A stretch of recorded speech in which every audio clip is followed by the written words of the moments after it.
Good evening to every one of you once again. My name is Jose Vega, congressional candidate running here in the Bronx in the 15th Congressional District.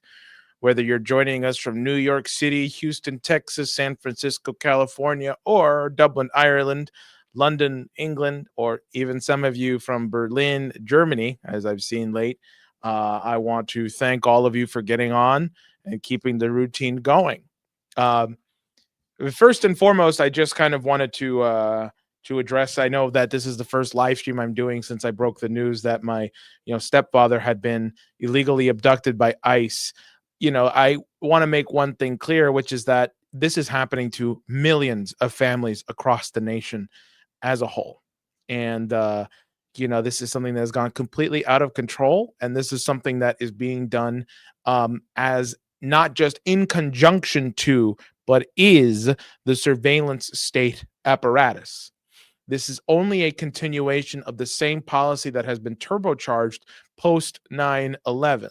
People talk about the Patriot Act. People talk about Operation Timber Sycamore. People talk about Obama expanding the surveillance powers and putting in arrest warrants to people like Edward Snowden and Julian Assange. Well, this with the ICE raids is only a continuation of that same policy. And I just want to make one thing very clear to you. If you think this is only going to happen to quote unquote illegals today, you are wrong, because they will come after you and your family next. But despite that, and despite the fact that I believe, I may be being targeted because of the fact that I'm a congressional candidate, I also recognize that there are very big things happening right now.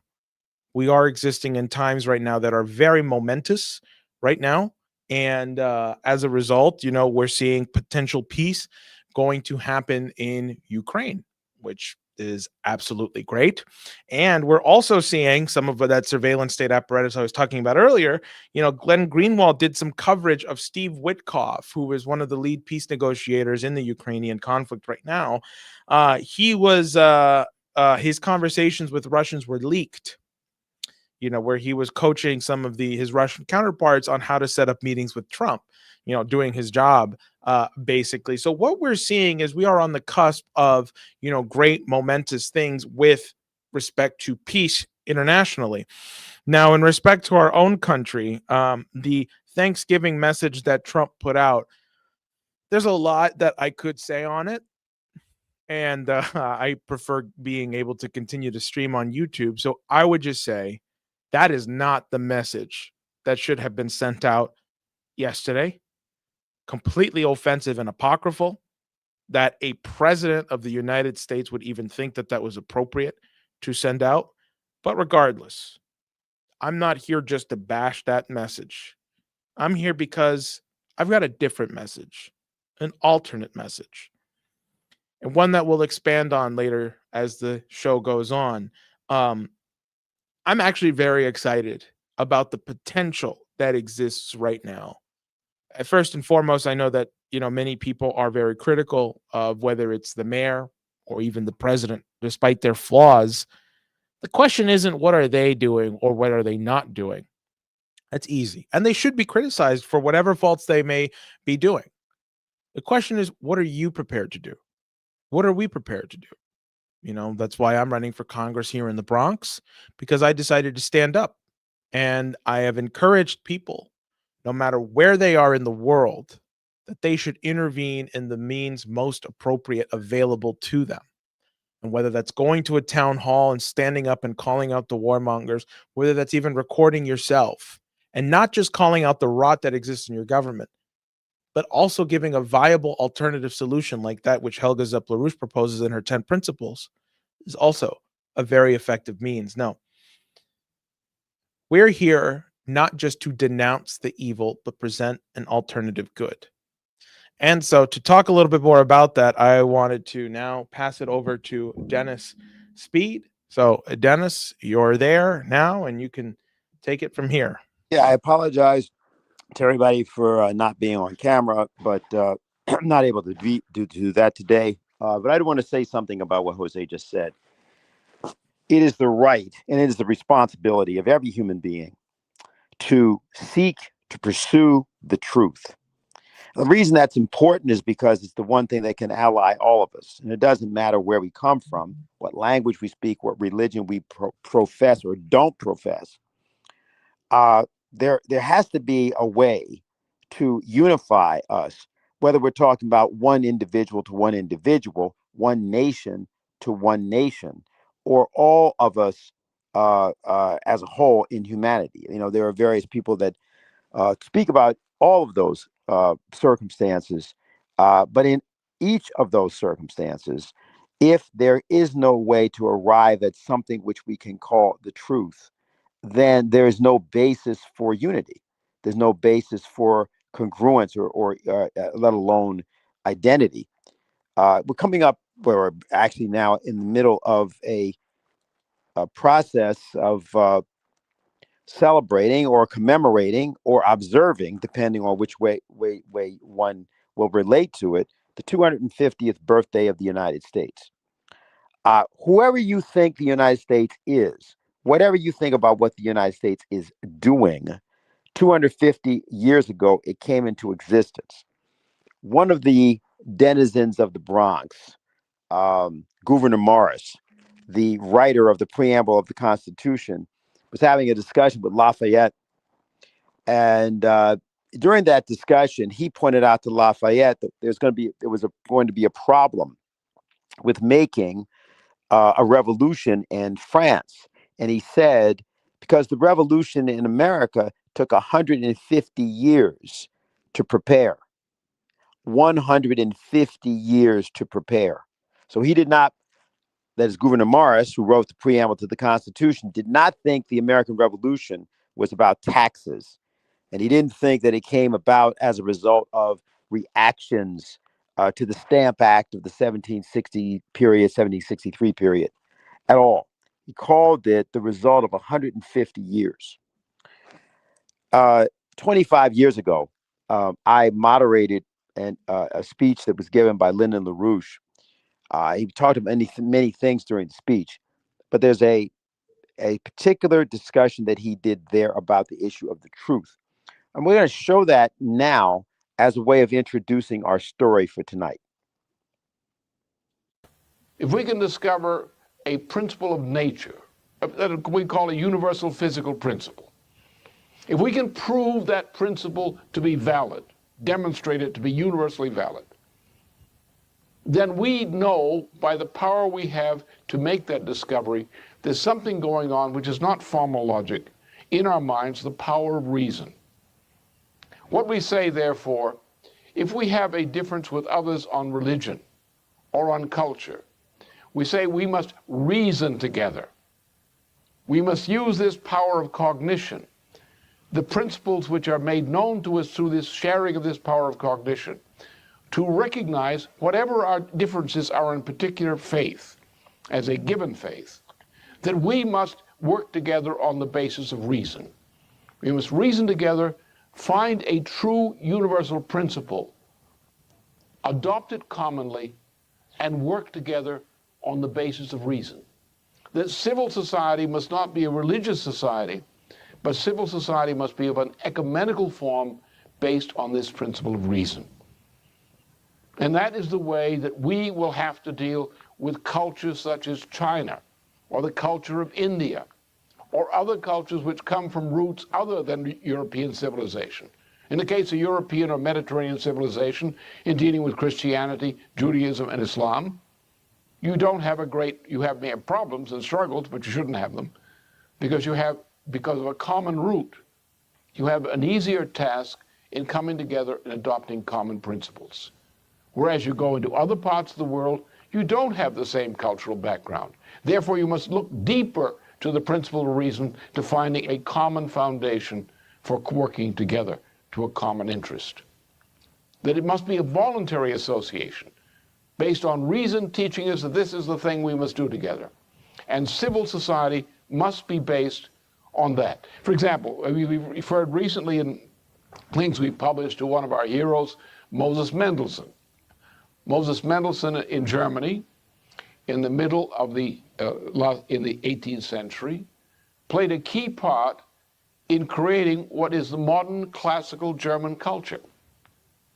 You might say that classical German culture is a Jewish conspiracy. In a sense, it was, but he was part of it. He was also the great liberator of Judaism from persecution by these ideas. One of his most famous writings was on this subject. He remained to his death an Orthodox Jew. And he said he would, always. But he said at the same time, society must be based on the principle of reason. Political society, civil society must be based on the common principle of reason. And that we in the United States, in particular, must exemplify that. The principle of reason. Not religious bigotry, but the principle of reason. That if something is true, we can discover the truth, and we can test it as to which is true and which is false in universal principle. And we can other than that, we must dedicate ourselves to the truth even when we don't yet know it. So the idea here, and obviously for Jose's campaign against Richie Torres, I think you know where we're going, is you do not have a society, a civil society, which is based on a religion. You cannot do that, because then you are requiring that everybody believe as you believe. I think that the implications of that should be obvious, particularly when you're dealing with the questions of Southwest Asia, Palestine, Israel, and so on. But it's true of any society at any point. That's the political point to be made, but there's a broader point. The stories that we are starting to read now, we've read one of them before. And in one sense, we've read two of them before. Were written by Edgar Poe. They were called Tales of Reasoning or Tales of Ratiocination. Last week, we began reading The Murders in the Rue Morgue. And all we did last week was to just read what is the, if you will, the statement, the preamble to the story. Now, the preamble, as with the Constitution of the United States, states the principle, the intent, and the concept of what follows. So that's the same thing in the case of the story. The story itself is an elaboration of what is discussed in the preamble. I don't know if everybody was with us, or many people may not have been with us last week. So we'll read that again. But I want everybody to keep that in mind as we read it, because once you get into the story part, you'll know when we hit that stride. But it's always important to read the beginning, so that people have a sense of what Poe's intent was when he wrote what he wrote. So Jose, if you've got it there, I think we better get going. And Yep. Okay, great. We're pulling it up right now as we All speak. right, very good. And then what do we got? Some readers standing by. You want to start us off? Yes, I will. Pulling it up here. Just about to share the screen and pop it up here. We've got you, Suzanne, and Kynan. Yep, that's right. All right. Start out with that. Okay. All right, here we go. It is not improbable that a few farther steps in phrenological science will lead to a belief in the existence, if not to the actual discovery and location of an organ of analysis. If this power, which may be described, although not defined, as the capacity for resolving thought into its elements, be not, in fact, an essential portion of what late philosophers term ideality, then there are indeed many good reasons for supposing it a primitive faculty. That it may be a constituent of ideality is here suggested in opposition to the vulgar dictum, founded, however, upon the assumptions of grave authority. That the calculating and discriminating powers, causality and comparison, are at variance with the imaginative. That the three, in short, can hardly coexist. But, although thus opposed to received opinion, the idea will not appear ill-founded when we observe that the processes of invention or creation are strictly akin with the processes of resolution, the former being nearly, if not absolutely, the latter conversed. It cannot be doubted that the mental features discoursed of as the analytical are, in themselves, but little susceptible of analysis. We appreciate them only in their effects. We know of them, among other things, that they are always to their possessor, when inordinately possessed, a source of the liveliest enjoyment, as the strong man exults in his physical ability, delighting in such exercises as call his muscles into action, so glories the analyst in that moral activity which disentangles. He derives pleasure from even the most trivial occupations, bringing his talent into play. He is fond of enigmas, of conundrums, of hieroglyphics, exhibiting in his solutions of each and all a degree of acumen which appears to the ordinary apprehension preternatural. His results, brought about by the very soul and essence of method, have, in truth, uh, sorry, I just lost myself. Excuse me. His result, in truth, the whole air of intuition. The faculty in question is possibly much invigorated by mathematical study, and especially by that highest branch of it which, unjustly and merely on account of its retrograde operations, has been called, as if par excellence, analysis. Yet to calculate is not in itself to analyze. A chess player, for example, does the one without effort at the other. It follows that the game of chess, in its effects upon mental character, is greatly misunderstood. I am not now writing a treatise, but simply practicing a somewhat peculiar narrative by observations very much at random. I will, therefore, take occasion to assert that the higher powers of the reflective intellect are more decidedly and more usefully taxed by the unostentatious game of draughts than by all the elaborate frivolity of chess. In this latter, where the pieces have different and bizarre motions with various and variable values, that which is only complex is mistaken, a not unusual error, for that which is profound. Yeah, Jose, let's just stop for a minute because to make sure people that are clear about what we mean. What's he mean by droughts? That's checkers. Okay, so everybody, so to understand, Poe is saying something that is highly controversial, which is he's saying checkers requires greater ability of analysis than chess. Just so, because I think that came up last week, and I'm Yeah. not sure that people were clear that he was saying that, and he is saying that. Okay, go ahead. um where was I? Oh yeah. In this ladder, where the bizarre. Well, I'll just start from here. In this ladder, where the pieces have different and bizarre motions with various and variable values, that which is only complex is mistaken, a not unusual error, for that which is profound. The attention is here called powerfully into play. If it flag for an instance, an oversight is committed resulting in injury or defeat, the possible moves being not only manifold but involute, the chances of such oversights are multiplied. And in 9 cases out of 10, it is more the concentrative rather than the more acute player who conquers.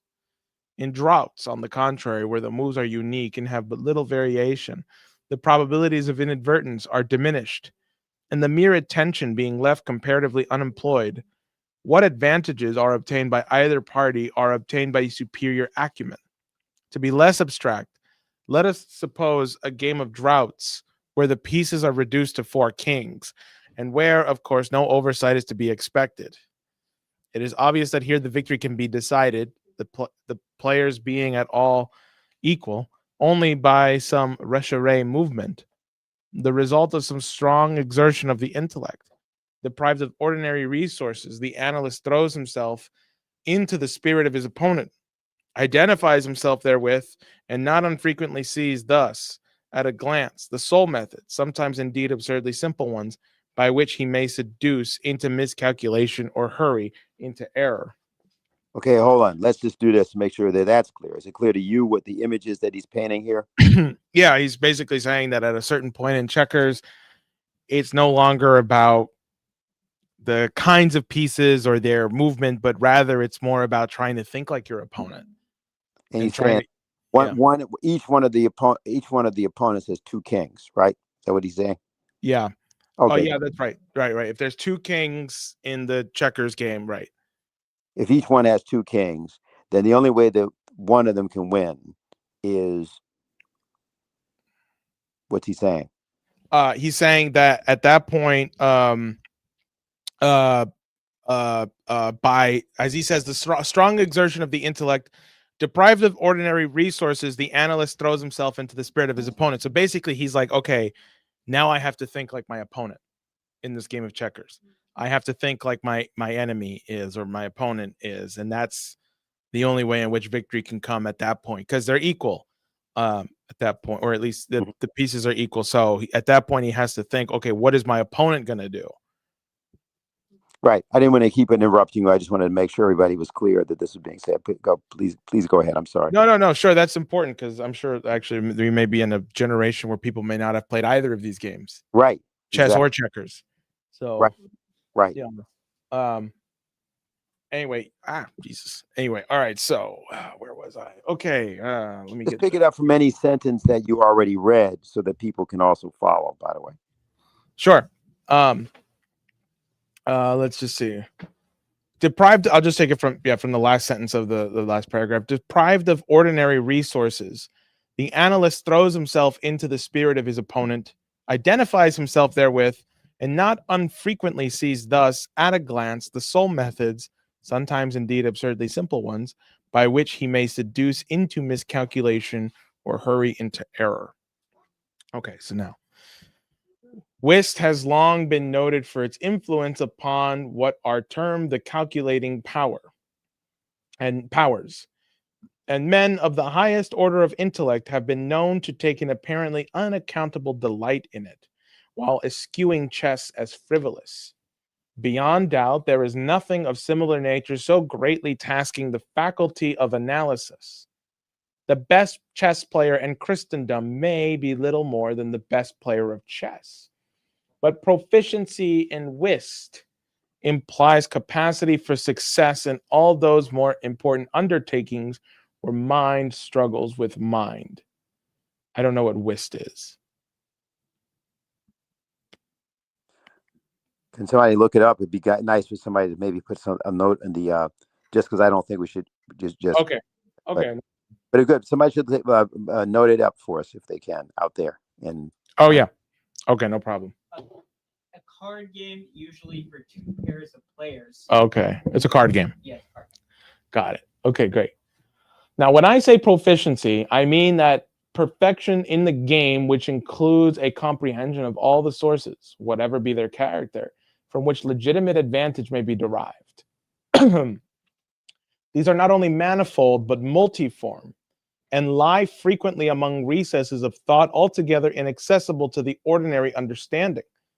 To observe attentively is to remember distinctly. And so far, the concentrative chess player will do very well at whist, while the rules of Hoyle, themselves based upon the mere mechanisms of the game, so another game, are sufficiently and generally comprehensible. Thus, to have a retentive memory and to proceed, quote, by the book, are points commonly regarded as the sum total of good playing. But it is in matters beyond the limits of mere rule where the skill of the analyst is evinced. He makes, in silence, a host of observations and inferences.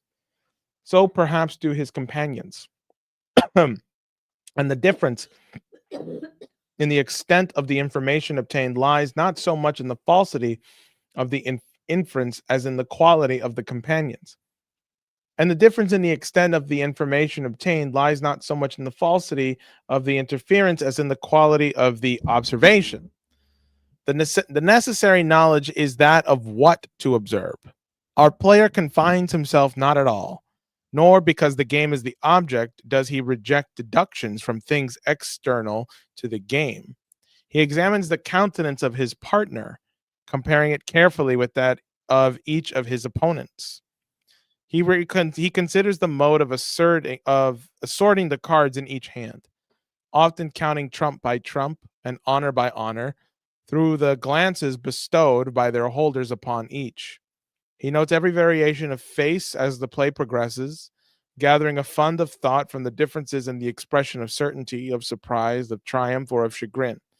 From the manner of gathering up a trick, he judges whether the person taking it can make another in the suit. He recognizes what is played through feint by the air with which it is thrown upon the table. A casual or inadvertent word, the accidental dropping or turning of a card, with the accompanying anxiety or carelessness in regard to its concealment. The counting of the tricks, with the order of their arrangement, embarrassment, hesitation, eagerness, or trepidation, all afford to his apparently intuitive perception indications of the true state of affairs. The first 2 or 3 rounds having been played, he is in full possession of the contents of each hand, and thenceforward puts down his cards with as absolute a precision of purpose as if the rest of the party had turned outward the faces of their own. Mm. The analytical power should not be confounded with the simple ingenuity, for while the analyst is necessarily ingenious, the ingenious man is often utterly incapable of analysis. I have spoken of this latter faculty as that of resolving thought into its elements, and it is only necessary to glance upon this idea to perceive the necessity of the distinction just mentioned. The constructive or combining power by which ingenuity is usually manifested, and to which the phrenologists, I believe erroneously, have assigned a separate organ, supposing it a primitive faculty, has been so frequently seen in those whose intellect bordered otherwise upon idiocy as to have attracted general observation among writers on morals. Between ingenuity and the analytic ability, there exists a difference far greater indeed than that between the fancy and the imagination, but of a character very strictly analogous. Okay, let me just give one example of this so people are clear. Oliver Sacks talks about that case of the twins they could invent prime numbers. And people know what that is, right? Number that's only divisible by itself in one. Like 17, for example, 19. But they could envision numbers like that going up to as many as he thought originally only 8 or 9 digits, but which is prodigious. But the thing was that if you measure their so-called IQ, intelligence quotient, they seem to be idiots. So he's making the point. Poe's making the point here that the ingenious is different than the analytical, and that often the ingenious can't explain what it does, but the analytical is, he says, I think you have a sentence there that says that the analytical man is by necessity ingenious, but the ingenious is not necessarily analytical. Yeah, he says, it will be found, in fact, that the ingenious are always fanciful, and the truly imaginative never otherwise than profoundly analytic. So I guess we'll continue now. Yeah. The next sentence is, the narrative which follows will appear to the reader somewhat in the light of a commentary upon the propositions just advanced. So here's the break. I guess I'll let someone else take over from here. I don't think we expect to finish the whole thing today. So, well, let's just keep going. Sure. Who's going to go next? Is Kynan going or Suzanne? Which one? Kynan's coming up. Okay.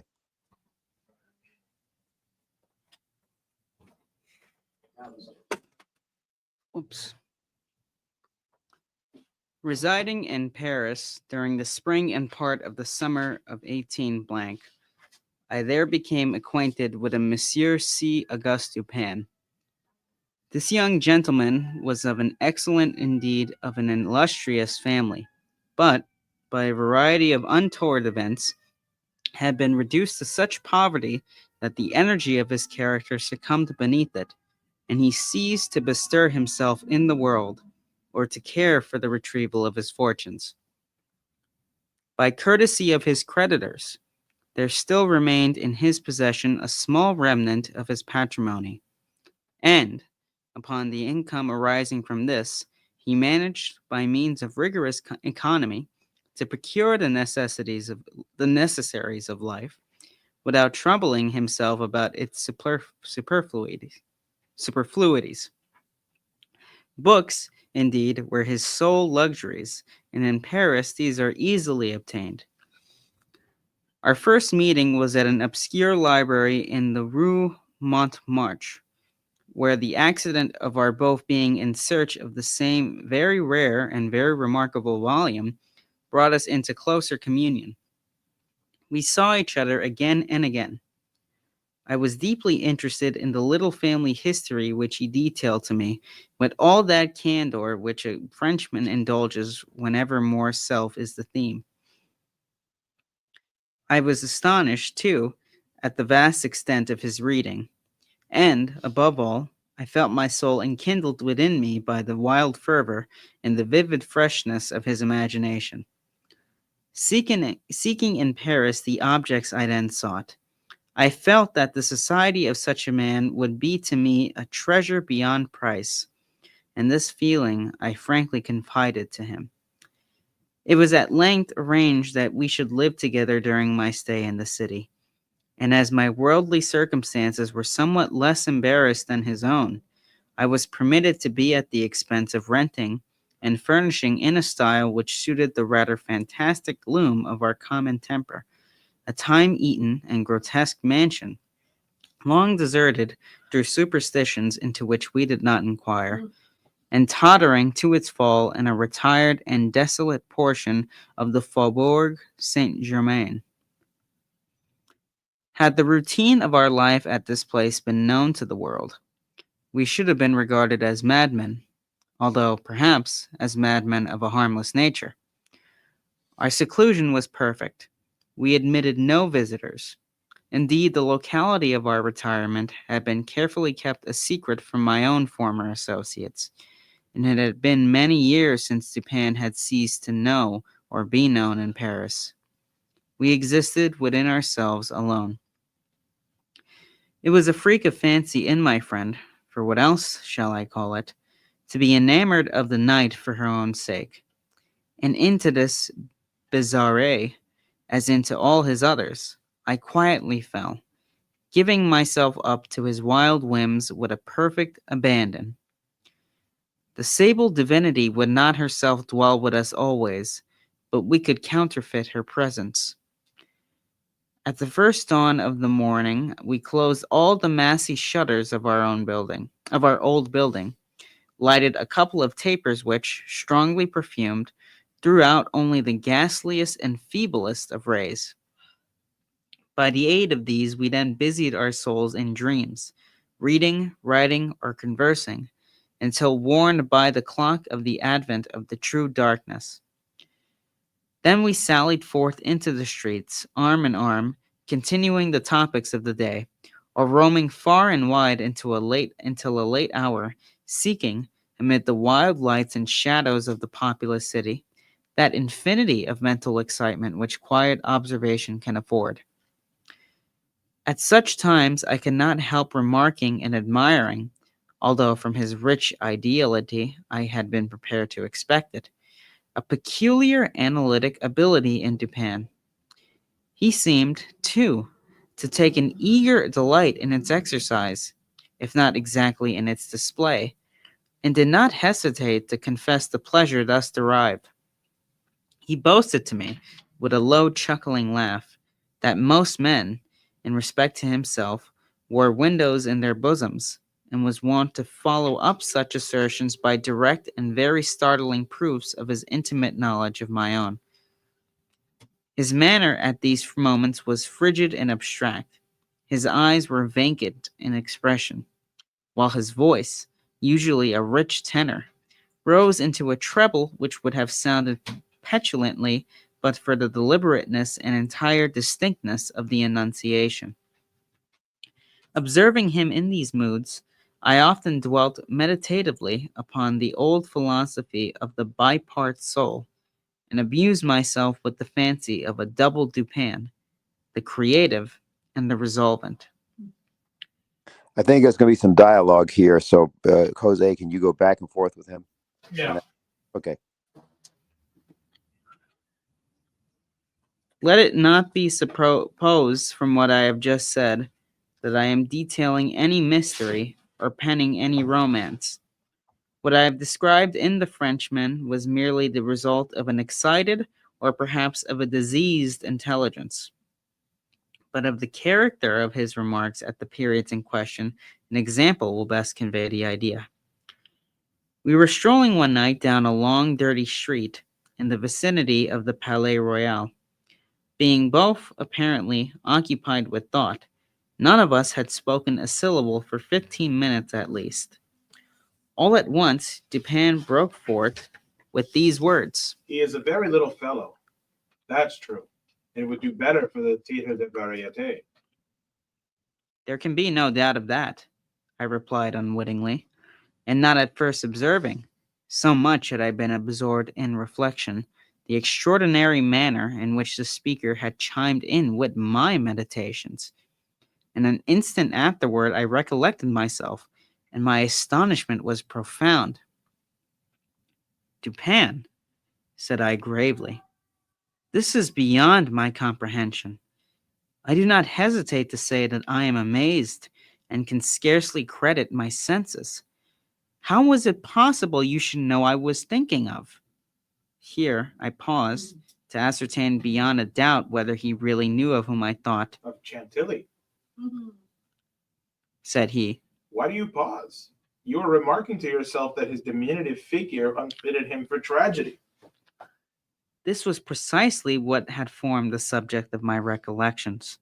Chantilly was a quondam cobbler of the Rue Saint-Denis, who, becoming stage mad, had attempted the role of Xerxes in Crebillon's tragedy so-called, and been notoriously pasquinated for his pains. Tell me, for heaven's sake, I exclaimed, the method, if method there is, by which you have been enabled to fathom my soul in this matter. In fact, I was even more startled than I would have been willing to express.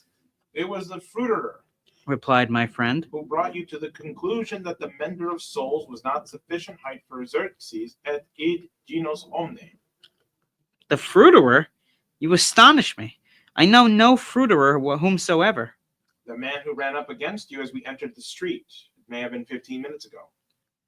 I now remembered that, in fact, a fruiterer, carrying upon his head a large basket of apples, had nearly thrown me down, by accident, as we passed from the Rue C into the thoroughfare where we stood. But what this had to do with Chantilly, I could not possibly understand. There was not a particle of charlatanerie about Dupin. I will explain, he said, and that you may comprehend all clearly. We will first retrace the course of your meditations, from the moment in which I spoke to you until that of the rencontre with the fruiterer in question. The larger links of the chain run thus: Chantilly, Orion, Dinicole, Epicurus, Stereotomy, the street stones, the fruiterer.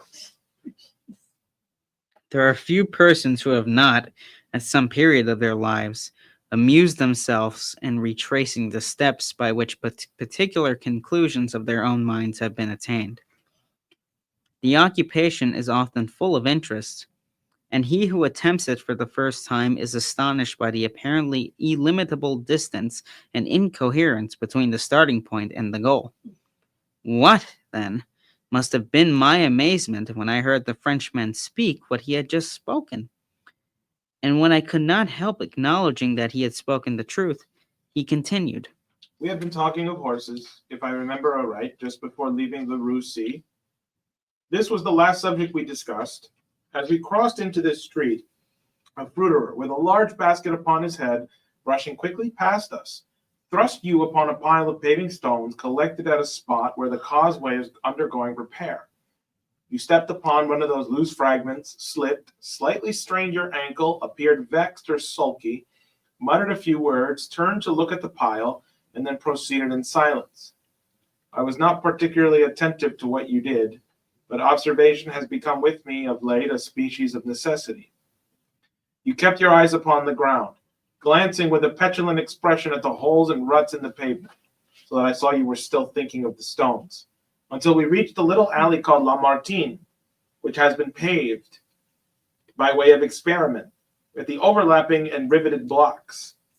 Here your countenance brightened up, Perceiving your lips move, I could not doubt that you murmured to yourself the word stereotomic. You continued the same inaudible murmur with a knit brow, as in the custom of a man tasking his memory, until I considered that you sought the Greek derivation of the word stereotomy. I knew that you could not find this without being brought to think of the atomies and thus of the theories of Epicurus. And as, when we discussed the subject not very long ago, I mentioned to you how singularly, yet with how little notice, the vague guesses of that noble Greek had met with confirmation in the late nebular cosmogony. I felt that you could not avoid casting your eyes upward to the great nebula in Orion, and I certainly expected that you would do so. You did look up, and I now was assured that I had correctly followed your steps. But in that bitter tirade upon Chantilly, which appeared in yesterday's Musée, the satirist, making some disgraceful allusions to the cobbler's change of name upon assuming the buskin, quoted a very peculiar Latin verse upon whose meaning we have often conversed. I mean the line perditit anticum litera prima sonum. I had told you that this was a reference to Orion, formerly written Urion, and from certain pungencies connected with this explanation, I was aware that you could not have forgotten it. It was clear, therefore, that you would not fail to combine the two ideas of Orion and Chantilly. That you did combine them, I saw by the character of the smile which passed over your lips. You thought of the poor cobbler's emulation. So far, you had been stooping in your gait, but now I saw you draw yourself up to your full height. I was then sure that you reflected upon the diminutive figure of Chantilly. At this point, I interrupted your meditations to remark that, as in fact, he was a very little fellow, that Chantilly, he would do better at the Theatre des Variétés. Not long after this, we were looking over an evening edition of the Gazette des Tribunaux when the following paragraphs arrested our attention. Extraordinary murders. This morning, about 3 o'clock, the inhabitants of the Quartier Saint-Roch were aroused from sleep by a succession of terrific shrieks issuing apparently from the fourth story of a house in the Rue Morgue, known to be in the sole occupancy of one Madame L'Espanaye and her daughter, Mademoiselle Camille L'Espanaye. After some delay, occasioned by a fruitless attempt to procure admission in the usual manner, the gateway was broken in with a crowbar, and 8 or 10 of the neighbors entered, accompanied by 2 gendarmes. By this time, the cries had ceased, but as the party rushed up the first flight of stairs, 2 or more rough voices and angry contention were distinguished and seemed to proceed from the upper part of the house. As the second landing was reached, 3 sounds also had ceased, and everything remained perfectly quiet. The party spread themselves and hurried from room to room. Upon arriving at a large back chamber in the 4th story, the door of which, being found locked, with the key inside, was forced open, a spectacle presented itself which struck every one present not less with horror than with astonishment. The apartment was in the wildest disorder, the furniture broken and thrown about in all directions. There was only one bedstead, and from this the bed had been removed and thrown into the middle of the floor. On a chair lay a razor besmeared with blood. On the hearth were 2 or 3 long and thick tresses of gray human hair, also dabbled in blood, and seeming to have been pulled out by the roots. Upon the floor were found 4 Napoleons, an earring of topaz, 3 large silver spoons, 3 smaller of métal d'Alger, and 2 bags containing nearly 4,000 francs in gold. The drawers of a bureau, which stood in one corner, were open and had been apparently rifled, although many articles still remained in them. A small iron safe was discovered under the bed, not under the bedstead. It was open, with the key still in the door. It had no contents beyond a few old letters and other papers of little consequence. Suzanne, can you pick up? of Sit here. Keep going, keep going. You're good. You're good. No, you're good. of Madame L'Espanaye, no traces were here seen, but an unusual quantity of soot being observed in the fireplace. A search was made in the chimney, and, horrible to relate, the corpse of the daughter, head downwards, was dragged therefrom. It having been thus forced up the narrow aperture for a considerable distance, the body was quite warm. Upon examining it, many excoriations were perceived, no doubt occasioned by the violence with which it had been thrust up and disengaged. Upon the face were many severe scratches, and upon the throat dark bruises and deep indentations of fingernails, as if the deceased had been throttled to death. After a thorough investigation of every portion of the house, without farther discovery, the party made its way into a small paved yard in the rear of the building, where lay the corpse of the old lady, with her throat so entirely cut that upon an attempt to raise her, the head fell off and rolled to some distance. The body, as well as the head, was fearfully mutilated, the former so much so as scarcely to retain any semblance of humanity. To this horrible mystery, there is not as yet, we believe, the slightest clue. The next day's paper had these additional particulars. Quote, the tragedy in the Rue Morgue. Many individuals have been examined in relation to this most extraordinary and frightful affair. End quote. The word affair has not yet in France that lividity of import which it conveys with us. Quote, but nothing whatever has transpired to throw light upon it. We give below all the material testimony elicited. Pauline Dubourg, laundress, deposes that she has known both the deceased for 3 years, having washed for them during that period. The old lady and her daughter seemed on good terms, very affectionate toward each other. They were excellent pay, could not speak in regard to their mode of, or means of living, believed that Madame L. told fortunes for a living, was reputed to have money put by, never met any persons in the house when she called for the clothes or took them home, was sure that they had no servant in employ.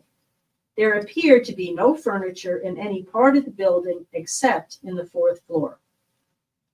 Pierre Moreau, tobacconist, deposes that he has been in the habit of selling small quantities of tobacco and snuff to Madame L'Espanaye for nearly 4 years, was born in the neighborhood, and has always resided there. The deceased and her daughter had occupied the house in which the corpses were found for more than 6 years. It was formerly occupied by a jeweler, who underlet the upper rooms to various persons. The house was the property of Madame L. She became dissatisfied with the abuse of the premises by her tenant and moved into them herself, refusing to let any portion. The old lady was childish.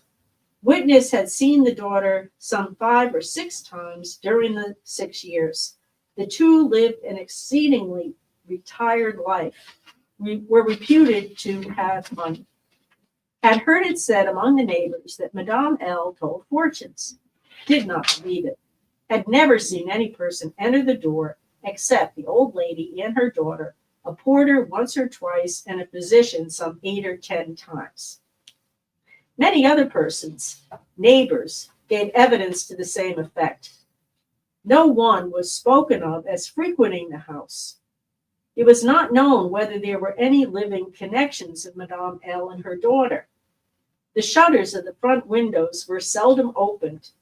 Those in the rear were always closed, with the exception of the large back room, 4th story. The house was a good house, not very old. Isidore Musette, gendarme, deposes that he was called to the house about 3 o'clock in the morning and found some 20 or 30 persons at the gateway endeavoring to gain admittance. Forced it open at length with a bayonet, not with a crowbar. Had but little difficulty in getting it open on account of it being a double or folding gate and bolted neither at bottom nor top. The shrieks were continued until the gate was forced, and then suddenly ceased. They seemed to be the screams of some person or persons in great agony, were loud and drawn out, not short and quick. Witness led the way upstairs. Upon reaching the first landing, heard two voices in loud and angry contention, the one a gruff voice, the other much shriller, a very strange voice. Could distinguish some words of the former, which was that of a Frenchman, was positive that it was not a woman's voice. Could distinguish the words sacre and diable. The shrill voice was that of a foreigner. Could not be sure what it was the voice of a man or of a woman. Could not make out what was said, but believed the language to be Spanish. Might have distinguished some words if he had been acquainted with the Spanish. The state of the room and of the bodies was described by this witness as we described them yesterday. Henri Duval, a neighbor, and by trade a silversmith, deposes that he was one of the party who first entered the house, corroborates the testimony of Musée in general. As soon as they forced an entrance, they reclosed the door to keep out the crowd, which collected very fast, notwithstanding the lateness of the hour. The shrill voice, this witness thinks, was that of an Italian. Was certain it was not French. Could not be sure that it was a man's voice. It might have been a woman's. Was not acquainted with the Italian language. Could not distinguish the words, but was convinced by the intonation that the speaker was an Italian. Knew Madame L. and her daughter. Had conversed with both frequently. Was sure that the shrill voice was not that of either of the deceased. Monsieur or someone, Odenheimer, restaurateur. This witness volunteered his testimony. Not speaking French, was examined through an interpreter. A native of Amsterdam, was passing the house at the time of the shrieks. They lasted for several minutes, probably 10.